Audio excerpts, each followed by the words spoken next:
समुद्र किनारे गांव में कृष्णबाई नाम की बूढ़ी माता रहती थी। वह भगवान श्री कृष्ण की परम भक्त थी। वह एक झोपड़ी में रहती थी।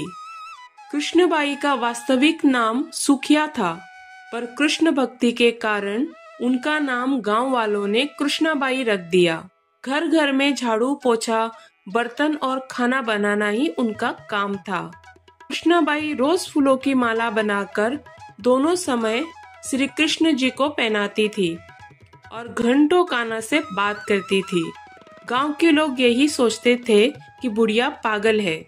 एक रात श्री कृष्ण जी ने अपनी भक्त कृष्णाबाई से यह कहा कि कल बहुत बड़ा भूचाल आने वाला है, तुम ये गांव छोड़कर दूसरे गांव चली जाओ।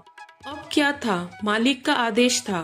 कृष्णाबाई ने अपना सामान इकट्ठा करना शुरू किया और गांव वालों को बताया कि कल सपने में कान्हा आए थे और कह रहे थे कि बहुत प्रलय होगा, गांव छोड़कर पास के गांव में चली जा।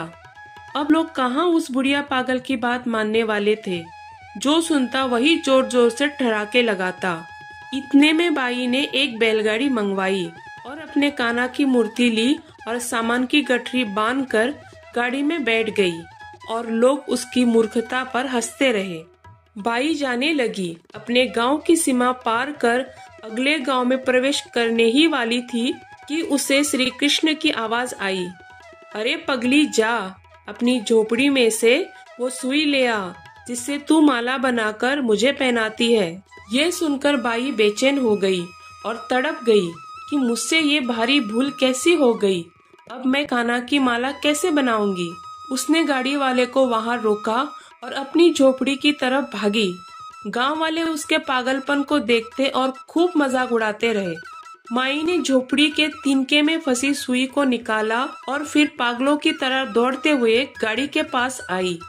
गाड़ी वाले ने कहा कि माई तू क्यों परेशान है, कुछ नहीं होगा। माई ने कहा अच्छा अब चल और जल्दी से अपने गांव की सीमा पार कर। गाड़ी वाले ने ठीक ऐसा ही किया। अरे ये क्या, जैसे ही सीमा पार हुई पूरा गांव ही समुद्र में समा गया। सब कुछ जलमग्न हो गया। गाड़ी वाला भी अटूट कृष्ण भक्त था। भगवान ने उसकी भी रक्षा करने में कोई विलम्ब नहीं किया। इस कहानी से हमें ये शिक्षा मिलती है कि प्रभु जब अपने भक्त की मात्र एक सुई तक की इतनी चिंता करते हैं तो वो अपने भक्त की रक्षा के लिए कितने चिंतित होते होंगे। जब तक उस भक्त की सुई उस गांव में थी, पूरा गांव बचा था। इसीलिए कहा जाता है कि भरी बदरिया पाप की बरसन लगे अंगार, संत न होते जगत में जल जाता संसार। अर्थात अगर इस दुनिया में संत एवं अच्छे व्यक्ति न होते तो ये संसार कब का समाप्त हो गया होता।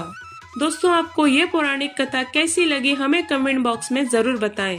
वीडियो अच्छी लगे तो आपके अपने चैनल रुद्रा स्वरूपम से जुड़े रहने के लिए चैनल को लाइक शेयर सब्सक्राइब करना बिल्कुल ना भूलें। राधे राधे।